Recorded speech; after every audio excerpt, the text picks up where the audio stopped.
Tonight on Huckabee. The combined trends of increased inequality and decreasing mobility pose a fundamental threat to the American dream. The president is selling class warfare, but are millennials buying it? And terror threats at the Winter Olympics. Are American athletes and fans in danger? Actor Steven Seagal, who played a real-life diplomatic role in U.S.-Russia relations, gives his take. Plus, why is one of the world's hottest stars getting heat from the Hollywood elite? And Disco Fever with Gloria Gaynor on Huckabee tonight.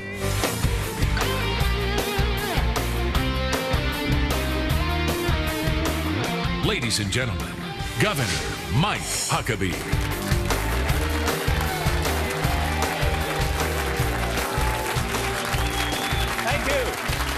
Thank you very much. And welcome to Huckabee from the Fox News studios in New York City.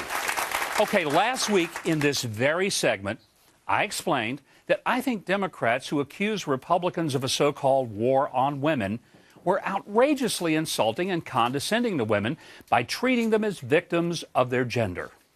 For Democrats to reduce women to beggars for cheap government-funded birth control is demeaning to the women that I know, who are far more complicated than their libido and the management of their reproductive system. Well, the reaction on Facebook was overwhelmingly positive and overwhelmingly from women. We got this from Christina Webb, who said, "Amazing monologue for life." Lori Gracie said, "Loving tonight's opening monologue." And from Carolyn Davies, "Bravo on your opening monologue. Very well said." Well, folks, I've got a very strong, well-educated, and very capable wife. She could do things I sure can't do, and she's a lot tougher than me in many ways. I assure you, she is not helpless. She's conquered cancer, raised kids, run disaster relief for the Red Cross, and she's built houses for people in poverty in third world countries in her work with Habitat for Humanity. I explained that saying that women wouldn't be able to survive without the government bailing them out with free abortions and birth control is demeaning to women. My daughter and my daughter-in-law are also strong professional women who are anything but helpless.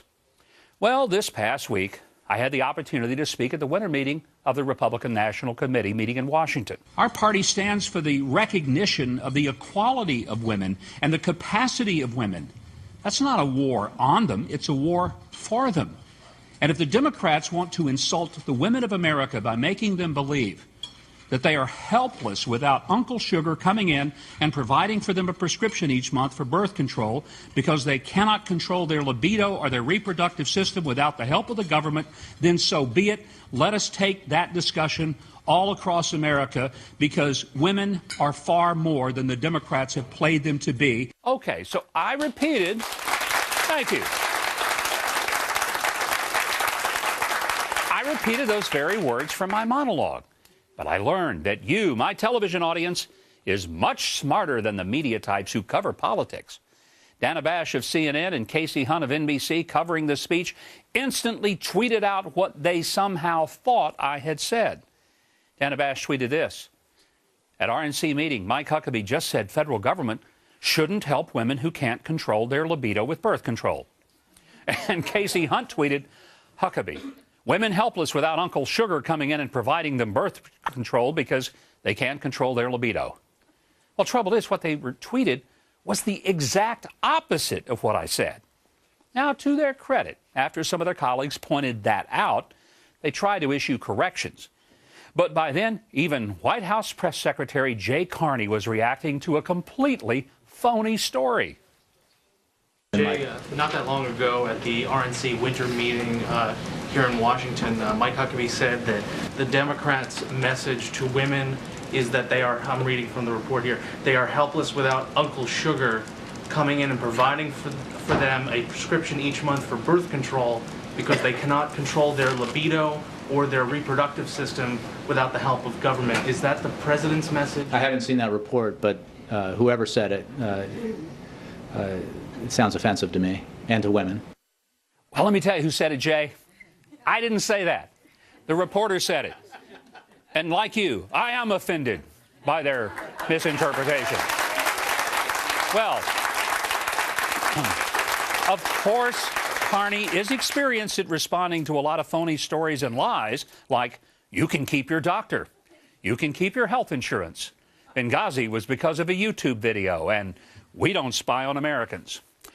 And good old Debbie Wasserman Schultz, she went off like a bottle rocket, amped up the lie, and immediately begged for money off of it. But here's a fact.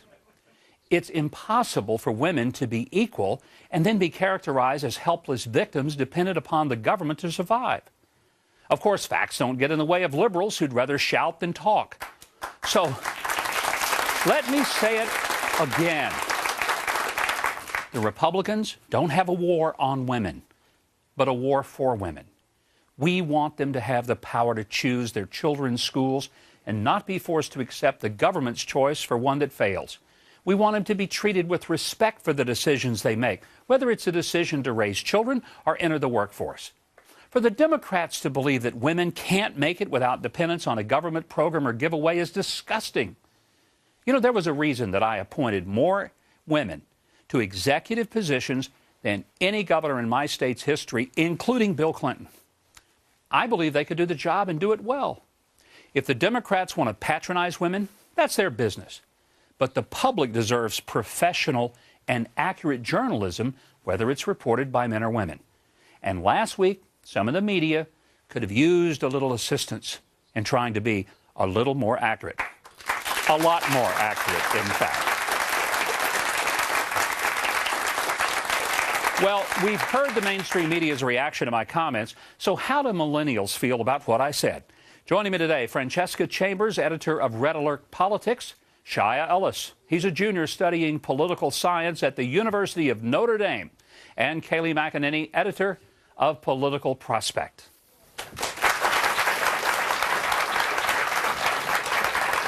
Well, guys, it's great to have all of you here. Francesca, let me just get right underway with you. You're a female, you're a millennial. How much government do you need? Well, first, I want to respond to what you said in the monologue and point out that, you know, when Sarah Silverman gets up and does a live telethon for abortion, she gets up there and she raffles off a vagina napkin. It barely makes a blip in the national media. But you get up there and say the word libido, and all of a sudden it's a national story. And so I'm continually frustrated by the hypocrisy of the media.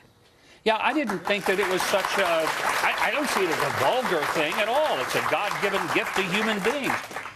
Before I go to Shai, I want to get another female voice in here. Kayleigh, when you hear Democrats say that, you know, women are going to have help with such things as birth control pills, I don't care if they get them, but I don't think women should feel complimented that they have been reduced to that as their only goal. Governor, you hit the nail on the head, and I applaud your courage for saying what you said. The fact is, for the Democrats, the definition of an independent woman is one who demands the right to terminate her child before it's born. The fact is the Democratic Party paints an independent woman as one who wants to stipend her sexual behavior with government funds. That is not an independent woman. That, by definition, is a dependent woman. And the war on women is being waged by the Democratic Party. It's a covert war to paint women as victims in need of government assistance. I will not be a victim. Francesca, I'm sure, agrees.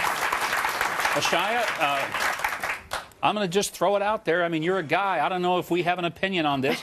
Even though I found out I did, it wasn't very popular. So go ahead. Step in the hole with me here, my friend. Step in the hole with you, Governor. Come on. Given how controversial that this topic is, I wouldn't have gone with the word libido. I would have said something more along the lines of women are more than what the Democrats make them out to be. Women are more than the choices they make. You know, there are mothers, there are daughters, there are aunts, there are nieces and nephews, and everyone should seek to treat women with dignity, with respect, and equality. Well, you know what? I wish you'd been around last week. Maybe you could have advised me and protected me from some of the stuff that I found myself in the middle of. All right, you know, millennials were a key demographic in both of Barack Obama's presidential campaigns. I'm going to find out how do they feel about his latest push for class warfare, the whole issue of income inequality. More with our panel when we come back. Stay with us. If you'd like to comment on tonight's show and share with me your thoughts, I welcome your response. Go to my website, MikeHuckabee.com. You can connect with me on Facebook, sign up to follow my regular messages on Twitter, or leave comments on the feedback section at MikeHuckabee.com.